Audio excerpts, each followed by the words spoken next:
ਸਤਿ ਸ਼੍ਰੀ ਅਕਾਲ। ਪੰਜ ਦਰਿਆਵਾਂ ਦੀ ਧਰਤੀ ਤੇ ਤੁਹਾਡਾ ਸਵਾਗਤ ਹੈ। ਮੈਂ ਹਾਂ ਲਖਵਿੰਦਰ ਸਿੰਘ ਮਾਨ ਤੇ ਤੁਸੀਂ ਦੇਖ ਰਹੇ ਹੋ ਟੀਵੀ ਪੰਜਾਬ ਦਾ ਸਪੈਸ਼ਲ ਪ੍ਰੋਗਰਾਮ ਪੱਖ ਦੇ ਮਸਲੇ ਪੰਜਾਬ ਦੇ। ਅੱਜ ਦੇ ਇਸ ਪ੍ਰੋਗਰਾਮ ਦੇ ਵਿੱਚ ਸਭ ਤੋਂ ਪਹਿਲਾਂ ਆਪਾਂ ਗੱਲਬਾਤ ਕਰਾਂਗੇ ਉਸ ਖਬਰ ਦੀ ਜਿਹੜੀ ਕਿ ਖਬਰ ਹਰ ਇੱਕ ਪੰਜਾਬ ਦੇ ਵਸਨੀਕ ਦੇ ਨਾਲ ਜਾਂ ਫਿਰ ਕਹੀਏ ਕਿ ਦੇਸ਼ ਦੇ ਹਰ ਇੱਕ ਵਸਨੀਕ ਦੇ ਨਾਲ ਜੁੜੀ ਹੋਈ ਹੈ। ਗੱਲ ਕਰਾਂਗੇ ਪੰਚਾਇਤੀ ਜ਼ਮੀਨਾਂ ਦੀ। ਆਖਰ ਪੰਚਾਇਤੀ ਜ਼ਮੀਨਾਂ ਦੇ ਉੱਪਰ ਜੋ ਸਰਕਾਰਾਂ ਦੇ ਵੱਲੋਂ ਧੜਾ ਧੜ ਕਬਜ਼ਾ ਕੀਤਾ ਜਾ ਰਿਹਾ ਜਾਂ ਫਿਰ ਕਹੀਏ ਕਬਜ਼ਾ ਛਡਾਇਆ ਜਾ ਰਿਹਾ ਹੈ, ਆਖਰ ਦੇ ਇਸ ਪਿੱਛੇ ਸੱਚਾਈ ਕੀ ਹੈ? ਭਾਵੇਂ ਕਿ ਭਗਵੰਤ ਮਾਨ ਦੀ ਸਰਕਾਰ ਲਗਾਤਾਰ ਪੰਚਾਇਤੀ ਜ਼ਮੀਨਾਂ ਨੂੰ ਛਡਾਉਣ ਦੇ ਲਈ ਆਪਣੀ ਪਿੱਠ ਥਪਥਪਾਉਂਦੀ ਨਜ਼ਰ ਆ ਰਹੀ ਹੈ, ਲੇਕਿਨ ਇਸ ਦੇ ਪਿੱਛੇ ਅਸਲ ਸੱਚਾਈ ਕੀ ਹੈ? ਕੀ ਕਾਰਨ ਹੈ ਕਿ ਲੋਕਾਂ ਦਾ ਕੋਈ ਵਿਦਰੋਹ ਨਹੀਂ ਹੋ ਰਿਹਾ? ਜੇਕਰ ਛੁੱਟ-ਪੁੱਟ ਘਟਨਾਵਾਂ ਨੂੰ ਛੱਡ ਦਈਏ, ਸਰਕਾਰ ਲਗਾਤਾਰ ਅੱਗੇ ਵਧਦੀ ਹੋਈ ਲਗਾਤਾਰ ਹੀ ਜ਼ਮੀਨਾਂ ਦੇ ਉੱਪਰ ਕਬਜ਼ੇ ਕਰ ਰਹੀ ਹੈ। ਕੀ ਕਾਰਨ ਕੀ ਨੇ? ਆਖਰ ਸਪੋਰਟ ਕਿੱਥੋਂ ਮਿਲ ਰਹੀ ਹੈ ਪੰਜਾਬ ਸਰਕਾਰ ਨੂੰ? ਉਹ ਸੱਚ ਜੋ ਲੋਕਾਂ ਤੋਂ ਛੁਪਾਇਆ ਗਿਆ, ਅਸਲ ਸੱਚ ਕੀ ਹੈਗਾ? ਇਸ ਬਾਰੇ ਗੱਲਬਾਤ ਕਰਾਂਗੇ ਉਸ ਮੈਡੀਸਨ ਦੀ, ਜਿਹੜੀ ਮੈਡੀਸਨ ਕੀ ਰਵਾਇਤੀ ਪਾਰਟੀਆਂ ਵੱਲੋਂ ਜਾਂ ਕਹੀਏ ਪਿਛਲੀਆਂ ਸਰਕਾਰਾਂ ਦੇ ਵੱਲੋਂ ਚਲਾਈ ਗਈ ਸੀ ਆਮ ਲੋਕਾਂ ਦੇ ਲਈ, ਉਹਨਾਂ ਲੋਕਾਂ ਦੇ ਲਈ ਜਿਹੜੇ ਨਸ਼ੇ ਦੀ ਗਿਰਫਤ ਚੋਂ ਬਾਹਰ ਆਉਣਾ ਚਾਹੁੰਦੇ ਸੀ।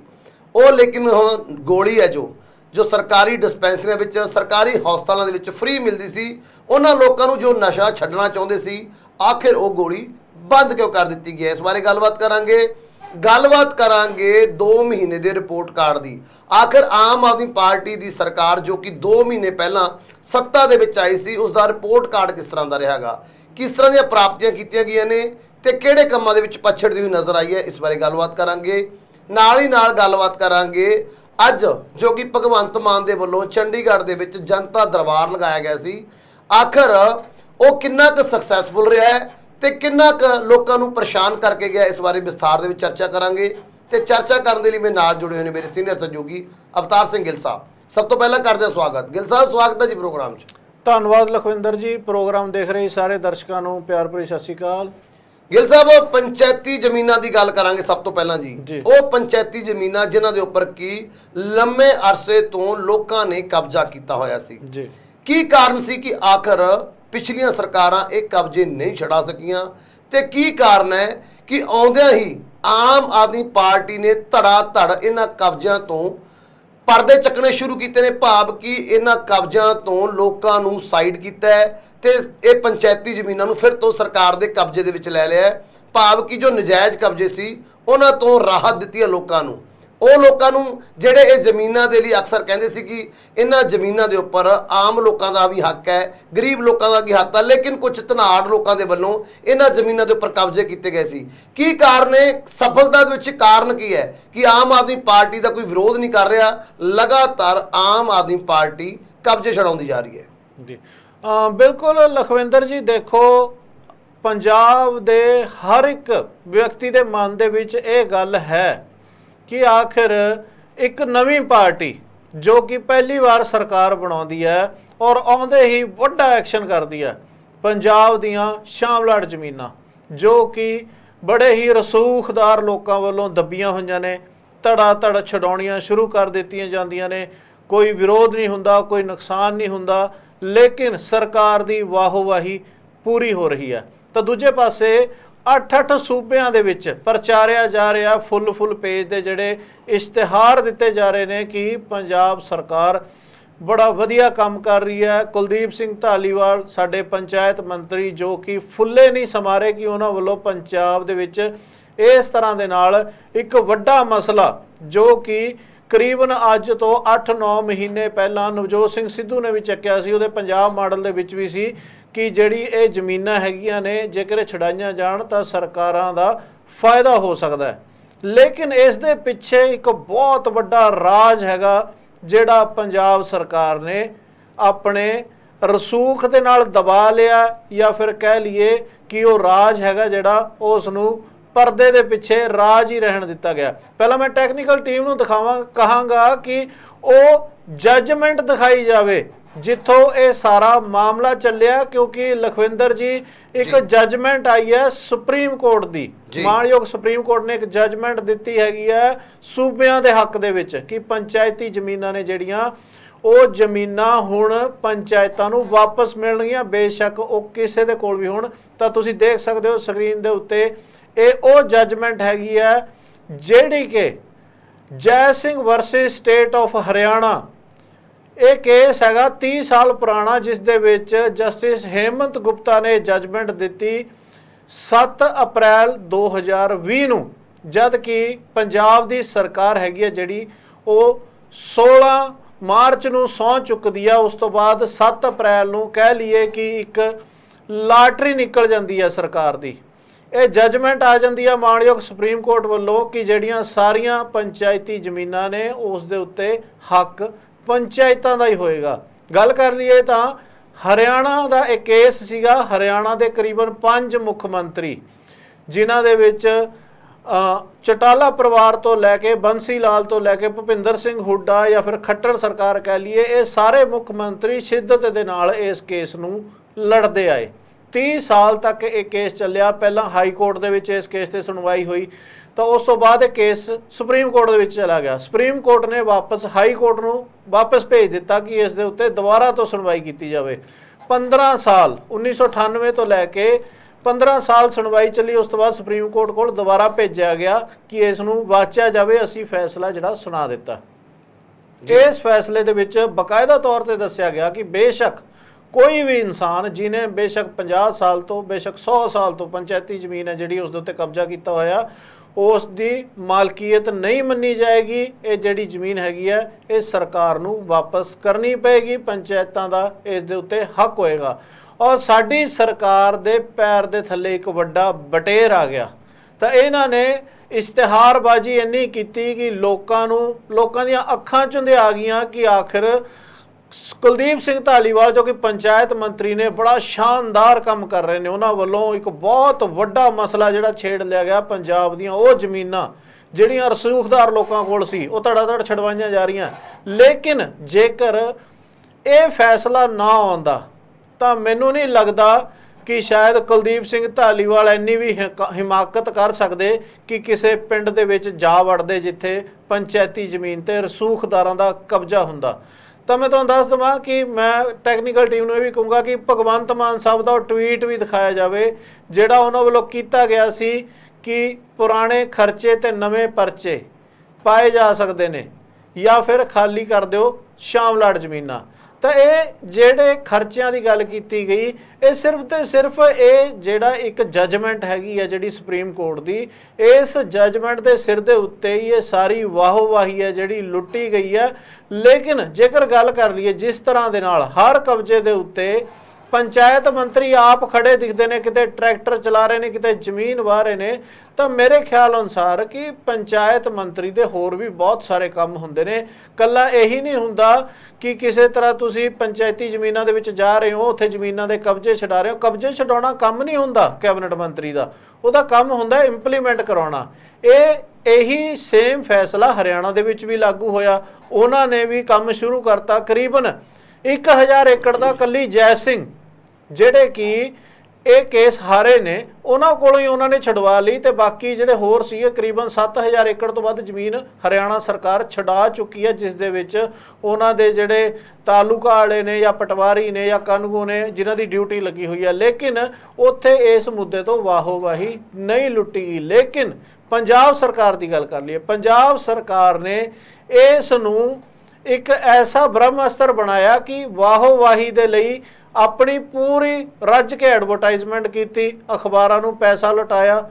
ਔਰ ਜ਼ਮੀਨਾਂ ਜੋ ਕਿ ਖਾਲੀ ਹੋ ਰਹੀਆਂ ਨੇ ਇਹ ਸਰਕਾਰ ਨਹੀਂ ਬਲਕਿ ਮਾਣਯੋਗ ਸੁਪਰੀਮ ਕੋਰਟ ਦੇ ਹੁਕਮਾਂ ਤੇ ਹੋ ਰਹੀਆਂ ਨੇ, ਕਿਉਂਕਿ ਜਿਸ ਤਰ੍ਹਾਂ ਦੇ ਨਾਲ ਪ੍ਰਚਾਰਿਆ ਜਾ ਰਿਹਾ, ਪ੍ਰੈਸ ਕਾਨਫਰੰਸਾਂ ਕੀਤੀਆਂ ਜਾ ਰਹੀਆਂ ਵੱਡੀਆਂ ਕੁਲਦੀਪ ਸਿੰਘ ਧਾਲੀਵਾਲ ਸਾਹਿਬ ਵੱਲੋਂ, ਕਦੇ ਕਿਸੇ ਰੈਸਟ ਹਾਊਸ ਜਾ ਕੇ ਪ੍ਰੈਸ ਕਾਨਫਰੰਸ ਕਰਦੇ, ਕਦੇ ਪਟਿਆਲਾ, ਕਦੇ ਫਰੀਦਕੋਟ, ਕਦੇ ਕਿਤੇ, ਤਾਂ ਉੱਥੇ ਜਾ ਕੇ ਕਿ ਲੋਕਾਂ ਨੇ ਆਪਣੀ ਮਰਜ਼ੀ ਦੇ ਨਾਲ ਜ਼ਮੀਨਾਂ ਛੱਡਤੀਆਂ ਨੇ। ਦੇਖੋ ਲਖਵਿੰਦਰ ਜੀ, ਜਿਹੜੇ ਲੋਕ 25-25 30-30 ਸਾਲ ਤੋਂ ਜ਼ਮੀਨਾਂ ਵਾਹ ਰਹੇ ਸੀ, ਉਹ ਆਪਣੀ ਮਰਜ਼ੀ ਦੇ ਨਾਲ ਜ਼ਮੀਨਾਂ ਇਸ ਤਰ੍ਹਾਂ ਕਿਸ ਤਰ੍ਹਾਂ ਛੱਡ ਦੇਣਗੇ? ਸੁਖਿਲ ਸਾਹਿਬ, ਕੀ ਲੱਗ ਰਿਹਾ ਵੀ ਤੁਸੀਂ ਇਹ ਜਿਹੜੀ ਆਰਡਰ ਦੀ ਕਾਪੀ ਹੈ, ਜਦੋਂ ਮਾਫ ਕਰਨਾ, ਕੁਲਦੀਪ ਸਿੰਘ ਜੀ ਜਾਂਦੇ ਨੇ ਧਾਲੀਵਾਲ ਸਾਹਿਬ ਸਾਡੇ ਜੋ ਮੰਤਰੀ ਨੇਗੇ, ਇਹ ਜ਼ਮੀਨਾਂ ਛਡਵਾ ਰਹੇ ਨੇਗੇ, ਅਗਵਾਈ ਤੇ ਉਹਨਾਂ ਦੀ ਅਗਵਾਈ ਹੋ ਰਹੀ ਹੈ, ਪਿੱਛੇ ਟੀਮਾਂ ਚੱਲ ਰਹੀਆਂ ਨੇ ਕਿ ਇਹ ਪਹਿਲਾਂ ਜਾ ਕੇ ਜਿਨ੍ਹਾਂ ਕੋਲੇ ਕਬਜ਼ਾ ਹੋਊ, ਲੱਗਦਾ ਵੀ ਉਹਨਾਂ ਨੂੰ ਆਰਡਰ ਦੀ ਕਾਪੀ ਦਿਖਾ ਦਿੰਦੇ ਨੇ, ਭਾਈ ਵੀ ਜੇ ਪਿਆਰ ਨਾਲ ਛੱਡ ਦੋਗੇ ਤਾਂ ਵੀ ਠੀਕ ਹੈ, ਨਹੀਂ ਸਾਡੇ ਕੋਲੇ ਸੁਪਰੀਮ ਕੋਰਟ ਦੇ ਆਰਡਰ ਨੇਗੇ।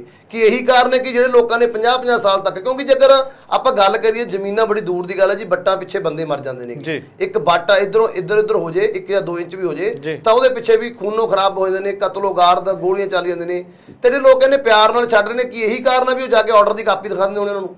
ਬਿਲਕੁਲ ਲਖਵਿੰਦਰ ਜੀ, ਬਿਲਕੁਲ। ਦੇਖੋ, ਜਿੱਥੇ ਪ੍ਰਚਾਰਿਆ ਜਾਂਦਾ ਨਾ, ਜਿੱਥੇ ਜਾ ਕੇ ਪ੍ਰੈਸ ਕਾਨਫਰੰਸ ਕੀਤੀ ਜਾਂਦੀ ਹੈ ਕਿ ਫਲਾਣੇ ਪਰਿਵਾਰ ਨੇ ਜੀ ਆਪਣੀ ਮਰਜ਼ੀ ਦੇ ਨਾਲ ਜ਼ਮੀਨ ਛੱਡਣ ਦਾ ਫੈਸਲਾ ਕਰ ਲਿਆ, ਪਰ ਉੱਥੇ ਸੰਬੰਧਿਤ ਪਟਵਾਰੀ ਜਾਂ ਫਿਰ ਕਨਗੋ ਜਾਂ ਫਿਰ ਤਹਿਸੀਲਦਾਰ ਦੇ ਰਾਹੀਂ ਇਹ ਚਿੱਠੀ ਪਹਿਲਾਂ ਹੀ ਭਜਵਾ ਦਿੱਤੀ ਜਾਂਦੀ ਹੈ ਉਹਨਾਂ ਨੂੰ ਕਿ ਆਹ ਸੁਪਰੀਮ ਕੋਰਟ ਦਾ ਆਰਡਰ ਹੈ, ਇਹ ਜ਼ਮੀਨ ਤੁਹਾਨੂੰ ਛੱਡਣੀ ਪੈਣੀ ਹੈ, ਜੇਕਰ ਨਹੀਂ ਛੱਡੋਗੇ ਤਾਂ ਵੱਡੀ ਕਾਰਵਾਈ ਹੋਊਗੀ, ਜੇਕਰ ਚੁੱਪ ਚਪੀਤੇ ਛੱਡ ਦੋਗੇ ਤਾਂ ਤੁਹਾਡੇ ਤੇ ਕੋਈ ਕਾਰਵਾਈ ਨਹੀਂ ਹੋਊਗੀ।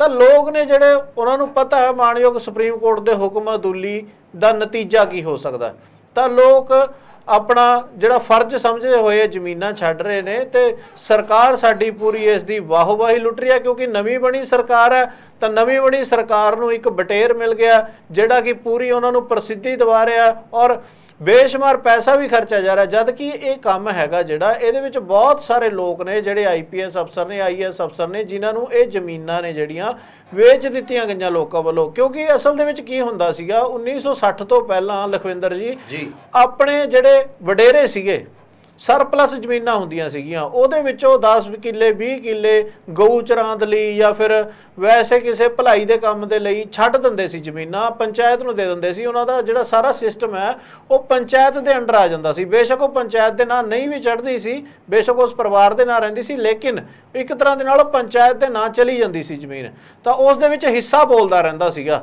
ਲੇਕਿਨ ਇੱਥੇ ਕੀ ਹੋਇਆ ਕਿ ਜਿਹੜੇ ਲੋਕ ਸੀਗੇ ਉਹਨਾਂ ਨੇ ਜਦੋਂ ਦੇਖਿਆ, ਜਦੋਂ ਜ਼ਮੀਨਾਂ ਦੇ ਭਾਅ ਵਧੇ ਨੇ, ਤਾਂ ਉਹਨਾਂ ਵੱਲੋਂ ਧੜਾ ਧੜੇ ਜ਼ਮੀਨਾਂ ਨੇ ਜਿਹੜੀਆਂ ਮਹਿੰਗੇ ਭਾਅ ਤੇ ਵੇਚ ਦਿੱਤੀਆਂ ਗਈਆਂ। ਲੇਕਿਨ ਹੁਣ ਜਿਹੜੇ ਆਮ ਲੋਕ ਹੈਗੇ ਨੇ ਉਹਨਾਂ ਤੋਂ ਤਾਂ ਕਬਜ਼ੇ ਛਡਾਏ ਜਾ ਰਹੇ ਨੇ ਧਾਲੀਵਾਲ ਸਾਹਿਬ ਵੱਲੋਂ, ਲੇਕਿਨ ਜਿਹੜੇ ਖਾਸ ਲੋਕ ਹੈਗੇ ਨੇ, ਜਿਹੜੇ IPS ਅਫਸਰ ਨੇ, IAS ਅਫਸਰ ਨੇ, ਜਾਂ ਵੱਡੇ ਵੱਡੇ ਸਿਆਸਤਦਾਨ ਨੇ, ਗੱਲ ਕਰ ਲਈਏ ਜਿਸ ਤਰ੍ਹਾਂ ਦੇ ਨਾਲ ਹੁਣ ਪਿੱਛੇ ਇੱਕ ਮਾਮਲਾ ਉੱਠਿਆ ਸੀ ਕਿ BJP ਲੀਡਰ ਹੰਸਰਾਜ ਹੰਸ ਦੇ ਪੁੱਤਰਾਂ ਦੇ ਕੋਲ 20 ਕਿੱਲੇ ਤੋਂ ਜ਼ਿਆਦਾ ਜਿਹੜੀ ਸ਼ਾਮਲਾਟ ਪੈਲੀ ਹੈਗੀ ਆ, ਉਹ ਕਿਉਂ ਨਹੀਂ ਛਡਾਈ ਜਾ ਰਹੀ, ਇਹ ਵੀ ਮਾਮਲਾ ਸਾਹਮਣੇ ਆਇਆ ਸੀ। ਤਾਂ ਅਜਿਹੇ ਲੋਕਾਂ ਨੂੰ ਕਿਉਂ ਹੱਥ ਨਹੀਂ ਪਾਇਆ ਜਾ ਰਿਹਾ? ਆਖਰ ਕਿਉਂ ਡਰ ਰਹੇ ਨੇ ਧਾਲੀਵਾਲ ਸਾਹਿਬ, ਜਦ ਕਿ ਹੱਥ ਦੇ ਵਿੱਚ ਉਹਨਾਂ ਦੇ ਬ੍ਰਹਮ ਅਸਤਰ ਹੈ, ਇੱਕ ਵੱਡਾ ਉਹਨਾਂ ਨੂੰ ਮੌਕਾ ਮਿਲ ਗਿਆ, ਜਿਹੜਾ 7 ਤਰੀਕ ਨੂੰ Jai Singh versus state of Haryana ਦਾ ਇਹ ਜਿਹੜਾ ਆਰਡਰ ਆਉਂਦਾ ਪੂਰੇ ਦੇਸ਼ ਦੇ ਲਈ, ਤਾਂ ਉਹ ਇੱਕ ਜਜਮੈਂਟ ਬਣ ਜਾਂਦੀ ਹੈ। ਤਾਂ ਉਸ ਜਜਮੈਂਟ ਦੇ ਚੱਲਦੇ ਹੁਣ ਸਾਰੇ ਹੀ ਸੂਬਿਆਂ ਦੇ ਵਿੱਚ ਇਸ ਤਰ੍ਹਾਂ ਦੇ ਨਾਲ ਜ਼ਮੀਨਾਂ ਖਾਲੀ ਕਰਨੀਆਂ ਪੈਣੀਆਂ ਨੇ। ਬਸ ਇੰਨਾ ਕਹਿ ਕਿ ਸਾਡੀ ਨਵੀਂ ਸਰਕਾਰ ਨੇ ਇਹ ਮੁੱਦਾ ਕੈਸ਼ ਕਰਨ ਦੇ ਵਿੱਚ ਕੋਈ ਕਮੀ ਨਹੀਂ ਛੱਡੀ, ਤੇ ਦੂਜੇ ਪਾਸੇ ਜਿਹੜੇ ਲੋਕ 30 ਸਾਲ ਇਸ ਕੇਸ ਨੂੰ ਲੜੇ ਹਰਿਆਣਾ ਵਾਲੇ, ਉਹਨਾਂ ਵੱਲੋਂ ਚੁੱਪ ਚਪੀਤੇ ਜਿਹੜਾ ਕੰਮ ਹੈਗਾ ਉਹ ਕਰਵਾਇਆ ਜਾ ਰਿਹਾ, ਜਾਂ ਪਟਵਾਰੀ ਕਰ ਰਹੇ ਜਾਂ ਕਾਨੂੰਗੋ ਕਰ ਰਹੇ ਨੇ, ਉਹ ਸਾਰਾ ਇਹਦਾ ਤਰਤੀਬਾ ਬਣਾ ਕੇ ਇਹਦੀ ਜਿਹੜਾ ਇੰਤਕਾਲ ਹੈਗਾ ਉਹ ਦੁਬਾਰਾ ਤੋਂ ਪੰਚਾਇਤਾਂ ਦੇ ਨਾਂ ਦੇ ਉੱਤੇ ਚੜਾ ਰਹੇ ਨੇ। ਲੇਕਿਨ ਹਰ ਜਗ੍ਹਾ ਤੇ ਸਾਡੇ ਜਿਹੜੇ ਪੰਚਾਇਤ ਮੰਤਰੀ ਨੇ ਕੁਲਦੀਪ ਸਿੰਘ ਧਾਲੀਵਾਲ ਸਾਹਿਬ, ਇਹ ਫੋਟੋ ਸੈਸ਼ਨ ਕਰਨ ਦੇ ਲਈ ਪਹੁੰਚ ਜਾਂਦੇ ਨੇ। ਤੁਸੀਂ ਦੇਖਿਆ ਹੀ ਹੋਣਾ ਕਿ ਕੋਈ ਵੀ ਜ਼ਮੀਨ ਦਾ ਕਬਜ਼ਾ ਲੈਣਾ ਹੋਵੇ ਤੇ ਉੱਥੇ ਮੰਤਰੀ ਸਾਹਿਬ ਨਾ ਹੋਣ, ਇਹ ਤਾਂ ਹੋ ਹੀ ਨਹੀਂ ਸਕਦਾ, ਕਿਉਂਕਿ ਪ੍ਰਸਿੱਧੀ ਜੋ ਲੈਣੀ ਹੈ ਤਾਂ ਕਿਤੇ ਨਾ ਕਿਤੇ ਦੇਖੋ ਸੁਪਰੀਮ ਕੋਰਟ ਦੇ ਇਸ ਆਰਡਰ ਦੇ ਉੱਤੇ ਪੰਜਾਬ ਸਰਕਾਰ ਨੇ ਰੱਜ ਕੇ ਵਾਹਵਾਹੀ ਲੁੱਟੀ ਹੈ। ਜੀ ਬਿਲਕੁਲ ਜੀ, ਇੱਧਰ ਇੱਕ ਪਾਸੇ ਤਾਂ ਵਾਹਵਾਹੀ ਲੁੱਟ ਰਹੀ ਹੈ, ਲੇਕਿਨ ਦੂਸਰੇ ਪਾਸੇ ਪੰਜਾਬ ਦੇ ਕੁਝ ਆਪਾਂ ਇੱਕ ਵਰਗ ਦੀ ਗੱਲ ਕਰੀਏ, ਸਪੈਸ਼ਲ ਵਰਗ ਜਿਹੜਾ ਨਸ਼ਿਆਂ ਦੇ ਵਿੱਚ ਗਲਤਾਨ ਸੀਗਾ, ਜਿਹਨੂੰ ਰਾਹਤ ਦਿੰਦੇ ਹੋਏ ਪਿਛਲੀਆਂ ਸਰਕਾਰਾਂ ਦੇ ਵੱਲੋਂ ਨਸ਼ਾ ਛਡਾਉਣ ਦੀ ਮੁਹਿੰਮ ਸ਼ੁਰੂ ਕੀਤੀ ਗਈ ਸੀ, ਜਿਸ ਦੇ ਤਹਿਤ ਕਿ ਸਰਕਾਰੀ ਅਦਾਰਿਆਂ ਦੇ ਵਿੱਚ ਉਹਨਾਂ ਨੂੰ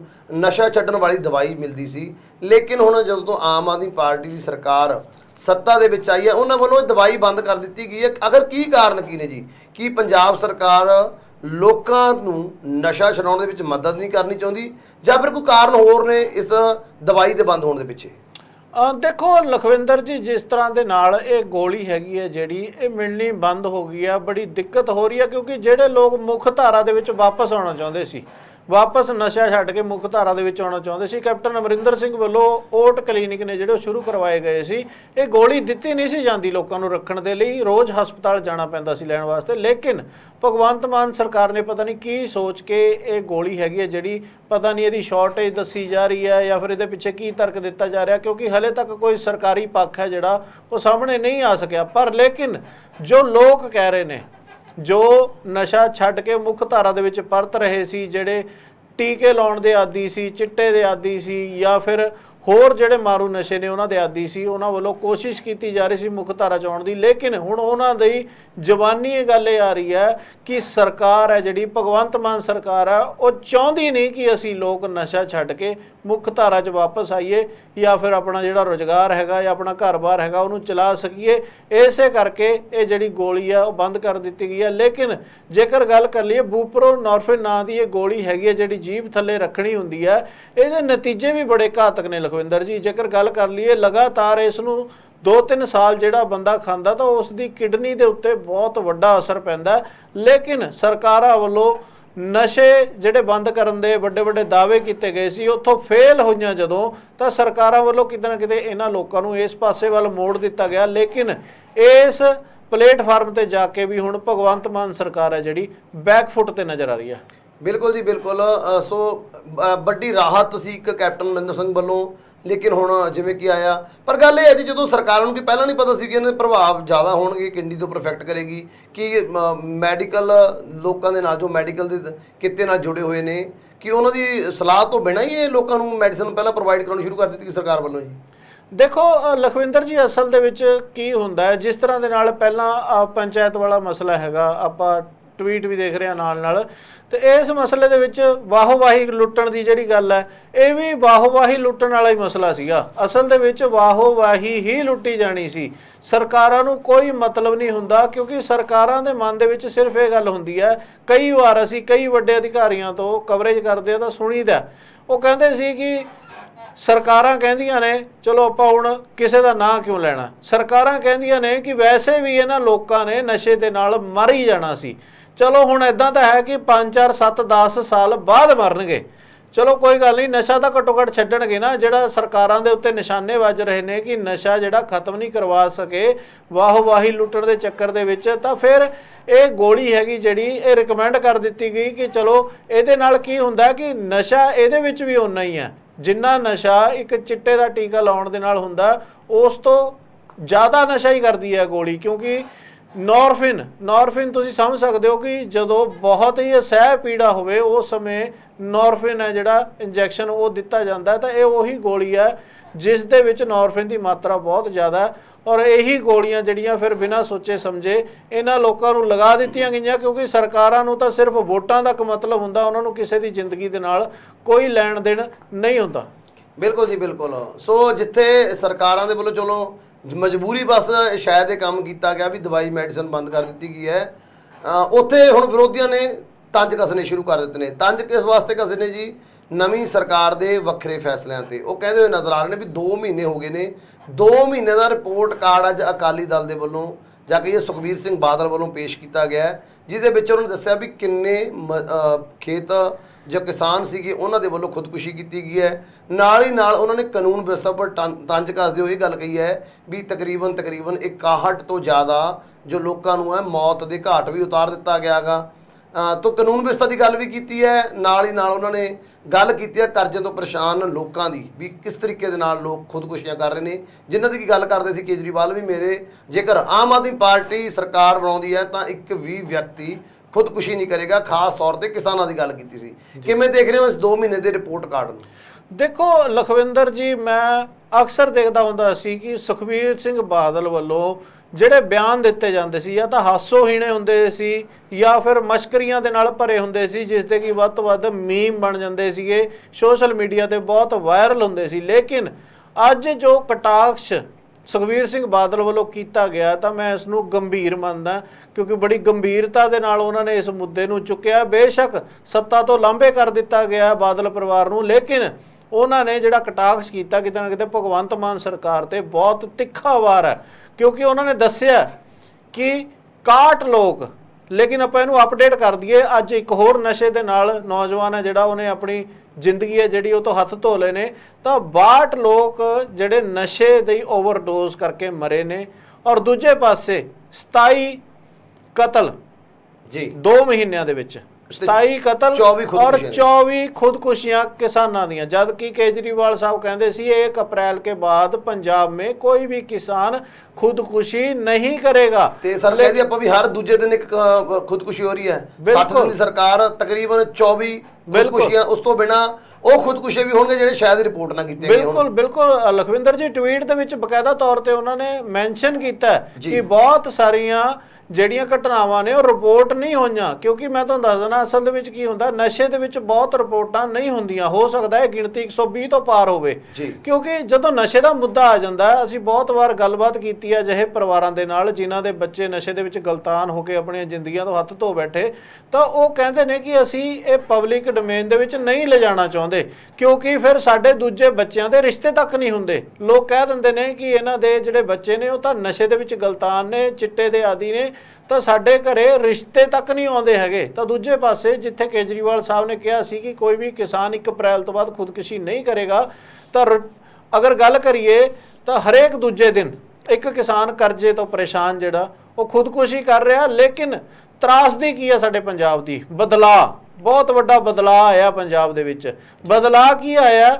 बेशक पहला रवायती पार्टियां सी वो भी पंजाब नूं लुट रही सी, कुट रही सी, लेकिन जेकर कोई किसान खुदकुशी करता सी तो वो जरूर उसदे घर हमदर्दी लई जरूर पहुँचते सी, ऐलान भी करते सी। बेशक ऐलान पूरे किए जाते सी, नहीं किए जाते सी, वो एक वखरा मुद्दा। लेकिन साडे माणयोग मुख मंत्री साहब भगवंत सिंह मान साहब इन्हां ने 24 किसानां दे विचों एक भी किसान दे नाल हमदर्दी तक नहीं जताई कि तुहाडे परिवार दा मुखिया चलिया गया, करजे दी मार दे नाल मारिया गया, उसनूं कंपनसेशन दा की देनी सी, उसनूं सहूलतां दा की देणियां सी, उहदे परिवार नूं आसरा दा की देना सी, हाँ दा नारा तक नहीं मारिया गया। तां अजिहा बदलाव तां पंजाब ने नहीं मंगिया सी ਜਿਹੋ ਜਿਹਾ ਬਦਲਾਅ ਦੇਖਣ ਨੂੰ ਮਿਲ ਰਿਹਾ। ਕਿਉਂਕਿ ਇੱਕ ਪਾਸੇ ਤਾਂ ਪ੍ਰਚਾਰਿਆ ਜਾ ਰਿਹਾ ਸੀ ਕਿ ਕੋਈ ਖੁਦਕੁਸ਼ੀ ਨਹੀਂ ਕਰੇਗਾ। ਕਾਨੂੰਨ ਵਿਵਸਥਾ ਦੀ ਗੱਲ ਕਰੀਏ, 27 ਮਰਡਰ ਹੋ ਚੁੱਕੇ ਨੇ, 2 ਮਹੀਨੇ ਦੀ ਸਰਕਾਰ 27 ਮਰਡਰ। ਤਾਂ ਵੱਡਾ ਸਵਾਲ ਖੜਾ ਹੁੰਦਾ ਕਿ ਆਖਿਰ ਸਰਕਾਰ ਕਰ ਕੀ ਰਹੀ ਹੈ? ਆਖਿਰ ਸਰਕਾਰ ਦਾ ਫੋਕਸ ਕਿੱਥੇ ਹੈ? क्यों सरकार मुफ्त दियां वाह-वाहियां लुट्टण की कोशिश कर रही है कि जिथों प्रसिद्धि मिलती है वो तो लै लो, तो जिथे कोई गल इहो जी उठती है जो सरकार के खिलाफ है उन्होंने दबा दो, उस गल तो बाद एक होर ऐलान कर दो, नवा ऐलान कर दो, ताकि लोग उधर रुझ जाण, उधर उलझ जाण, ताकि वो मुद्दे नूं भुल जाण। क्योंकि साडे लोकां दी भी मानसिकता बन गई है कि बहुत छेती असीं लोग भुल जाने आ कि बीते कल की होया सी। सानू याद रखना चाहिए कि सरकारां कर की रहीआं ने, बीते कल की होया सी, या फिर 6 महीने पहला की होया सी, या फिर साल पहला की होया सी। तां ही पंजाब की तकदीर बदली जा सकूगी। जेकर असीं इसे तरह भुल्लणहार बने रहे तां रंगला पंजाब मैनूं नहीं लगदा कदे बन सकूगा। तुसीं रंगले पंजाब की गल कीती, तुसीं तकदीर बदलण की गल कीती सर, लेकिन गिल साहब तकदीर बदलण दे लई तां वड्डे वड्डे फैसले आम आदमी पार्टी वालों ले जा रहे हैं। अज गल करिए जनता दरबार की।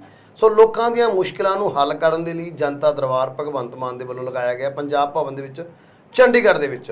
ਕਿਵੇਂ ਦੇਖ ਰਹੇ ਹੋ ਅੱਜ ਇਸ ਜਨਤਾ ਦਰਬਾਰ ਨੂੰ? ਕਿ ਸੱਚਮੁੱਚ ਲੋਕਾਂ ਦੀਆਂ ਮੁਸ਼ਕਿਲਾਂ ਦੂਰ ਹੋਈਆਂ ਜਾਂ ਫਿਰ ਲੋਕ ਮੁਸ਼ਕਿਲਾਂ 'ਚ ਘਿਰਦੇ ਹੋਏ ਨਜ਼ਰ ਆਏ? ਕਿਵੇਂ ਦੇਖ ਰਹੇ ਹੋ? ਦੇਖੋ ਲਖਵਿੰਦਰ ਜੀ, ਜੇਕਰ ਸੱਚ ਪੁੱਛੋ ਤਾਂ ਮੈਂ ਇਸ ਨੂੰ ਜਨਤਾ ਦਰਬਾਰ ਨਹੀਂ, ਇਸ ਨੂੰ ਰਾਜ ਦਰਬਾਰ ਕਹੂੰਗਾ। ਕਿਉਂਕਿ ਇਸ ਦੇ ਵਿੱਚ ਭਗਵੰਤ ਮਾਨ ਸਾਹਿਬ ਇੱਕ ਰਾਜੇ ਦੀ ਤਰ੍ਹਾਂ ਵਿਚਰੇ और वड्डी कुर्सी के उत्ते बैठ के लोगों दी मुसीबतां सुनिया, मुसीबतां भी उन्हां दियां सुनिया जिहड़े इन्हां दे अपने सी, जिहड़े लोग पंजाब दे दूर दराडियों चल के आए, कोई अबोहर तो चल के आया, कोई फाजिलका तो चल के आया, जिन्हां दे विच ज़्यादा उम्र दराज बीबियां, मातावां, भैणां जिहड़ियां कि 60 तो 65 साल 70 साल दियां, या फिर बजुर्ग जिहड़े अपने कह दईए ना बुढ़ापे की लाठी, ਜਿਹੜੇ ਪੁੱਤਰ ਹੁੰਦੇ ਨੇ ਬੁਢਾਪੇ ਦੀ ਲਾਠੀ ਕਹੀ ਜਾਂਦੇ ਨੇ, ਉਹ ਵੀ ਖੋ ਚੁੱਕੇ ਨੇ ਲਾਠੀਆਂ। ਉਹ ਲੋਕ ਵੀ ਭਗਵੰਤ ਮਾਨ ਹੋਰਾਂ ਦੇ ਨਾਲ ਆਪਣੀ ਦੁੱਖ ਦਰਦ ਸਾਂਝੇ ਕਰਨ ਦੇ ਲਈ ਪਹੁੰਚੇ। ਸਵੇਰ ਦੇ ਭੁੱਖਣ ਭਾਣੇ, ਹੋ ਸਕਦਾ ਸਵੇਰੇ 3 ਵਜੇ ਤੁਰੇ ਹੋਣ, ਹੋ ਸਕਦਾ ਰਾਤ ਹੀ ਤੁਰੇ ਹੋਣ, ਕਿਤੇ ਰਾਤ ਗੁਰਦੁਆਰੇ 'ਚ ਕੱਟੀ ਹੋਵੇ। ਤਾਂ ਉਹ ਲੋਕ ਅੱਜ 45 ਡਿਗਰੀ ਟੈਂਪਰੇਚਰ ਦੇ ਵਿੱਚ ਤਪਦੀਆਂ ਸੜਕਾਂ ਦੇ ਉੱਤੇ ਬੈਠੇ ਨਜ਼ਰ ਆਏ। ਉਹਨਾਂ ਦੀ ਕੋਈ ਸੁਣਵਾਈ ਨਹੀਂ ਹੋਈ, ਪੀਣ ਤੱਕ ਵਾਲਾ ਪਾਣੀ ਮੁਹੱਈਆ ਨਹੀਂ ਕਰਾਇਆ ਗਿਆ। ਜਦ ਕਿ ਇੱਕ ਪਾਸੇ ਭਗਵੰਤ ਮਾਨ ਸਰਕਾਰ ਸੱਤਾ ਦੇ ਵਿੱਚ ਆਉਣ ਤੋਂ ਪਹਿਲਾਂ, ਚੋਣਾਂ ਤੋਂ ਪਹਿਲਾਂ, ਜਦੋਂ ਇਹ ਸਾਰੀਆਂ ਭੈਣਾਂ ਮਾਤਾਵਾਂ, ਇਹ ਸਾਰੇ ਬਾਪੂ, ਇਹ ਸਾਰੇ ਭਗਵੰਤ ਮਾਨ ਦੇ ਆਪਣੇ ਮਾਤਾਵਾਂ ਭੈਣਾਂ ਤੇ ਬਾਪੂ ਸੀ, ਜਿਹੜੇ ਕਿ ਚੋਣਾਂ ਤੋਂ ਬਾਅਦ ਮੈਨੂੰ ਲੱਗਦਾ ਹੁਣ ਉਹਨਾਂ ਨੂੰ ਨਜ਼ਰ ਆਉਣੋਂ ਹਟ ਗਏ ਨੇ, ਹੁਣ ਨਹੀਂ ਰਹੇ ਉਹਨਾਂ ਦੇ ਮਾਤਾਵਾਂ ਭੈਣਾਂ, ਕਿਉਂਕਿ ਹੁਣ ਸੱਤਾ ਜੋ ਮਿਲ ਗਈ ਹੈ, ਕਿਉਂਕਿ ਸੱਤਾ ਹੀ ਸਭ ਤੋਂ ਵੱਡੀ, ਕਹਿੰਦੇ ਹੁੰਦੇ ਨਾ ਮਾਂ ਭੈਣ ਬਾਪ, ਉਹ ਗੱਲ ਕਰਦੇ ਹੁੰਦੇ ਆ ਕਿ ਨਾ ਬਾਪ ਨਾ ਭਈਆ ਸਭਸੇ ਬੜਾ ਰੁਪਈਆ, ਤਾਂ ਹੁਣ ਸੱਤਾ ਮਿਲ ਗਈ ਹੈ ਤਾਂ ਕਿਤੇ ਨਾ ਕਿਤੇ ਸੱਤਾ ਦੇ ਨਸ਼ੇ ਦੇ ਵਿੱਚ ਚੂਰ ਨਜ਼ਰ ਆ ਰਹੇ ਨੇ। ਉਹੀ ਭਗਵੰਤ ਮਾਨ ਚੋਣਾਂ ਤੋਂ ਪਹਿਲਾਂ ਕਹਿੰਦੇ ਸੀ ਤੁਹਾਨੂੰ ਸਰਕਾਰ ਕੋਲ ਆਉਣ ਦੀ ਲੋੜ ਨਹੀਂ ਹੈ, ਸਰਕਾਰ ਤੁਹਾਡੇ ਦਰਵਾਜ਼ੇ ਤੇ ਆਏਗੀ। ਲੇਕਿਨ ਅੱਜ ਸਰਕਾਰ ਨੇ ਕੀ ਕੀਤਾ?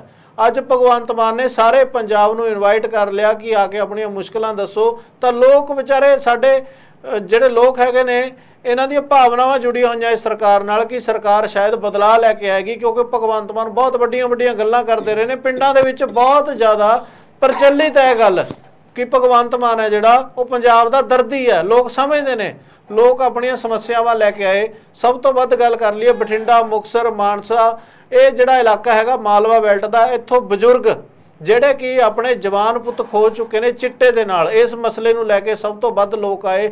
ਲੇਕਿਨ ਉਹਨਾਂ ਲੋਕਾਂ ਨੂੰ ਕੀ ਮਿਲਿਆ? ਪੁਲਿਸ ਦੇ ਧੱਕੇ ਜਾਂ ਫਿਰ ਤਪਦੀ ਸੜਕ ਦੇ ਉੱਤੇ ਬੈਠਣਾ, ਇੰਤਜ਼ਾਰ ਕਰਨਾ। ਲੇਕਿਨ ਮਾਨ ਸਾਹਿਬ ਨੇ ਆਪਣਾ ਫਰਜ਼ ਨਹੀਂ ਸਮਝਿਆ ਕਿ ਜਾ ਕੇ ਇਹਨਾਂ ਦੀ ਦੁੱਖ ਤਕਲੀਫ ਹੈ ਜਿਹੜੀ ਉਹ ਸੁਣੀ ਜਾਵੇ, ਕਿਉਂਕਿ ਦੇਖੋ ਇਹ ਪੁਰਾਣੀਆਂ ਸਰਕਾਰਾਂ ਦੀ ਤਰਜ਼ ਤੇ ਹੀ ਚੱਲ ਰਹੇ ਨੇ। ਜਿਸ ਤਰ੍ਹਾਂ ਦੇ ਨਾਲ ਪਹਿਲਾਂ ਪ੍ਰਕਾਸ਼ ਸਿੰਘ ਬਾਦਲ ਵੱਲੋਂ ਸੰਗਤ ਦਰਸ਼ਨ ਲਗਾਏ ਜਾਂਦੇ ਸੀ, ਬੇਸ਼ੱਕ ਉਮਰ 84 ਸਾਲ ਸੀ, ਲੇਕਿਨ ਉਹ ਹਲਕਿਆਂ ਦੇ ਵਿੱਚ ਜਾਂਦੇ ਸੀ, ਹਰ ਇੱਕ ਨੂੰ ਉੱਥੇ ਆਉਣ ਦੀ ਇਜਾਜ਼ਤ ਹੁੰਦੀ ਸੀ, ਆਪਣਾ ਦੁੱਖ ਦਰਦ ਦੱਸਣ ਦੀ ਇਜਾਜ਼ਤ ਹੁੰਦੀ ਸੀ। ਮੌਕੇ ਤੇ ਡੀਸੀ, ਐਸਐਸਪੀ, ਆਈਜੀ ਸਾਰੇ ਹਾਜ਼ਰ ਹੁੰਦੇ ਸੀ।